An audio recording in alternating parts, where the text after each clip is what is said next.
what's up guys, it's Unleash here today, and we are back with another video on Sonic Frontiers. And yep, I'm finally back from my holiday in Dubai, meaning you can finally hear my thoughts on the recent Sonic Frontiers news, rather than having a totally unrelated video when something new for Frontiers comes out.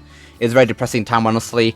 Literally the first day I went to Dubai, literally the first day, a whole bunch of Frontiers stuff just came out. That's just sad. Why could they not have just done it when I was actually in the country? I don't know, but at least we got some new gameplay. And honestly, because of how much we actually got, I'm kind of glad I was actually around to actually cover it all, because there was too much, man, way too much. So in today's video, I'll just be giving my thoughts on the recent Frontiers news and everything, and then giving my biggest worry from the game from all the news that we got so far. So, without any further ado, ladies and gentlemen, boys and girls, let's discuss the topic at hand. Alright then, to start off with some Aris Island gameplay. Now in terms of terrain and platforming in Aris Island, not gonna lie, I think it's probably the weakest out of the 3 islands we've seen so far. To start off with the terrain, it's kind of flat.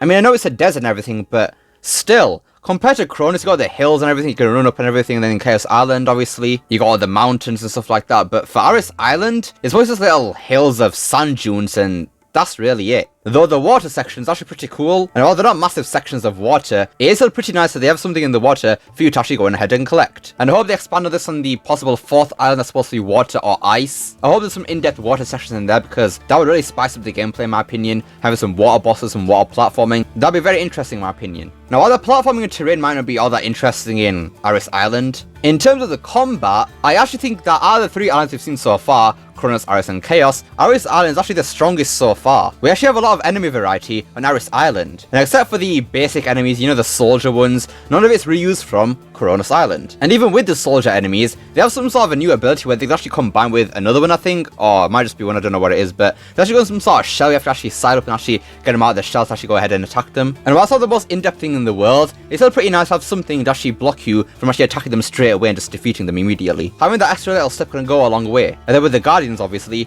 they don't go down very easily. They actually put up quite a fight. I mean, you got the Strider, the Shark, the weird crab-looking thing. They all have at least 2 phases, and I find that very good. It means they don't go down very easily, and obviously a big difference from the regular enemies. So yeah, as a whole, Aris Island, the terrain and everything and platforming isn't really that great, really automated and really short sections, but then with the combat, it's actually the strongest we've seen so far. Now one final thing about Aris Island is the music, and it sounds like Dusty Desert honestly, but a lot more chill.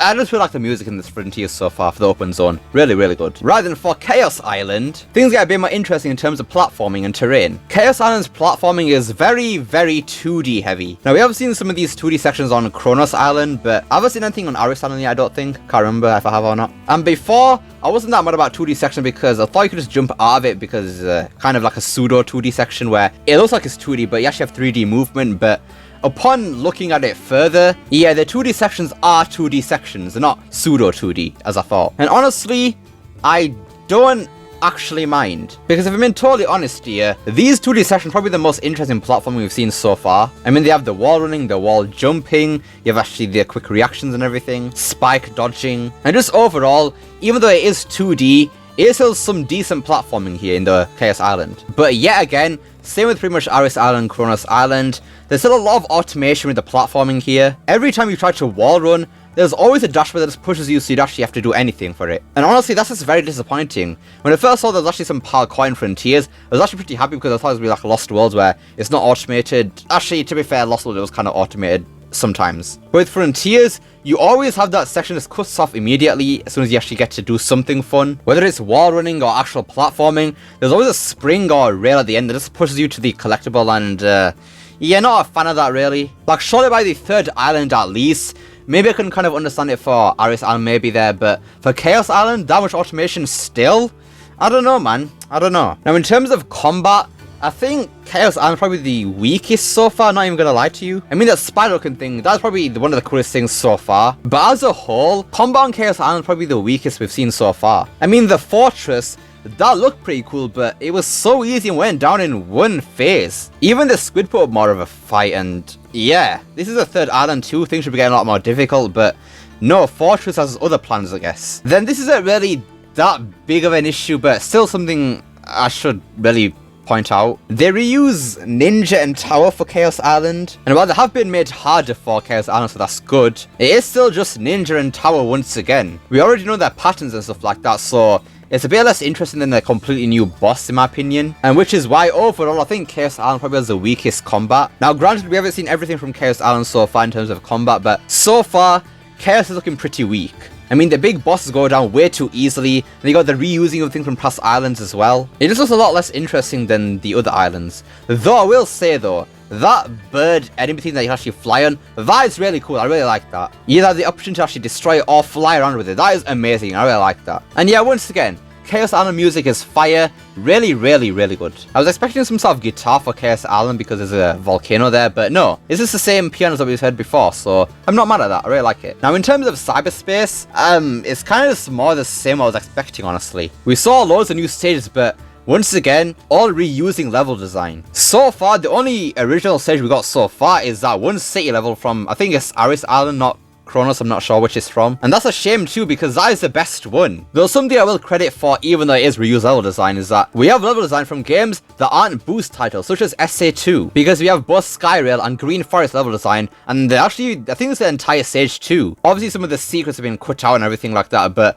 I think Skyrail and the Green Forest stage, it's the entire stage rather than just a small section of it, so I guess that's pretty good, because it does make for a 2-minute stage at least. But once again, there's a lot of reusing from other boost games, like the Generations Sky Sanctuary Act 2, you got Rooftop Run 2D from Sonic Unleashed, then you got Sky Sanctuary Act 1 from Generations. It's a bit of a mixed bag, honestly. Now, in terms of level themes, this is going to get very, very negative, but it's only 4 themes. Green Hill, Chemical Plant, Sky Sanctuary, and then the sort of new city level. I don't know why they've done this. They went ahead and reused Generations assets, but only reuse it for one stage, that being Sky Sanctuary, but nothing else. Like, you've reused Generations assets already, so reuse all of them, not just Sky Sanctuary and that's it, because obviously for Chemical Plant and Green Hill, I'm pretty sure it's the Forces assets, not the Generations one. But still, why not reuse Planet Wisp, Rooftop Run, Seaside Hill, Crisis City? If you're going to reuse the Generations assets, at least use them all to make it more interesting rather than just having Green Hill, Chemical Plant, Sky Sanctuary, and then just City. That is just really weird, man. I'm really disappointed about that. Though once again, it does look really nice, so I can't discredit it there. Cyberspace looks really nice. I mean, it's still got Sky Sanctuary at Sunset, man. That is beautiful. Now, surprisingly,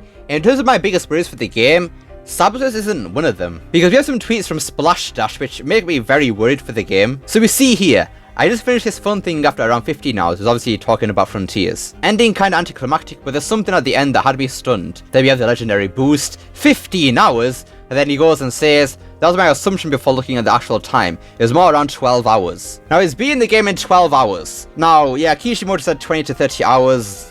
Yeah, that's not happening for us Sonic fans at least. But what makes it even more sad is this next tweet. 100%ed in 19 hours. Fun time overall, but wish was more of a post game. Not much else to do. So we couldn't even get that 20 hours for the 100%ing either. That is just depressing, man. My god. Then we have somebody asking about replayability of the game, and then he says right here, right now I'm going to say no. And that's replying to the question, is the game replayable basically? All the routes in the zones are super short and simple.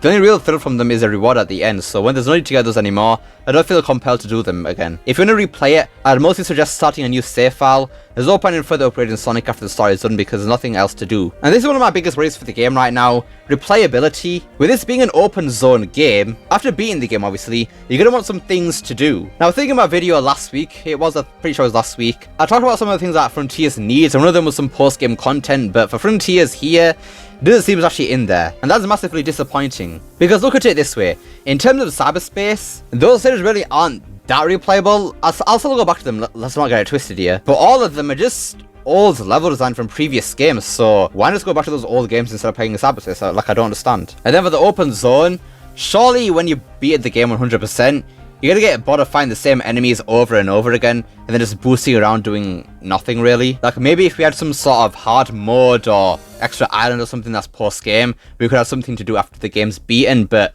no, that isn't really the case here, which is very sad. Because even with the games like Unleashed and Generations and stuff like that, even though there's nothing really much to do after the game's beaten, going back to the game's actually really fun because of the multiple pathways and the difficulty factor in Unleashed. With Frontiers, the game is looking that hard, and then obviously, like I said earlier, Cyberspace isn't really new level design, it's just all level design from previous games that she just ripped from there. So Frontiers could have some very, very low replayability factor in it. And that's just very depressing, honestly, very depressing. I mean, maybe DLC could save Sonic Frontiers. I'm hoping they do some DLC for the game and some hard mode Cyberspace stages and stuff like that. That'd be awesome. But right now, there's not much in terms of replayability. And then my other biggest worry for the game is honestly just difficulty in general. Now, we did see in one interview that Izuka said that in the 4th and 5th island, that's where the difficulty really ramps up there. So I'm hoping those words are actually true, but still, I haven't actually seen that yet. So I'm hoping the difficulty is in Sonic Frontiers. I hope those 4th and 5th islands actually have some difficulty in there. Really hope that's actually the case. Because my god, Frontiers needs difficulty again. Like, I swear to god, please. Anyways, that about does it for today's video. So yes, these are my thoughts on the recent Sonic Frontiers gameplay. Now I know a lot of it was actually pretty negative, but believe me,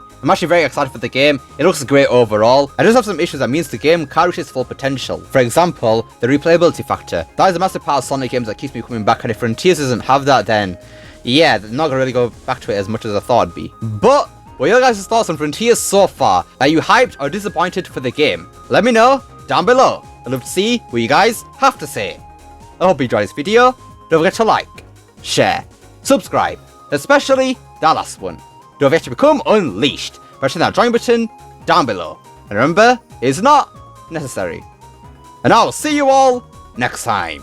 Peace!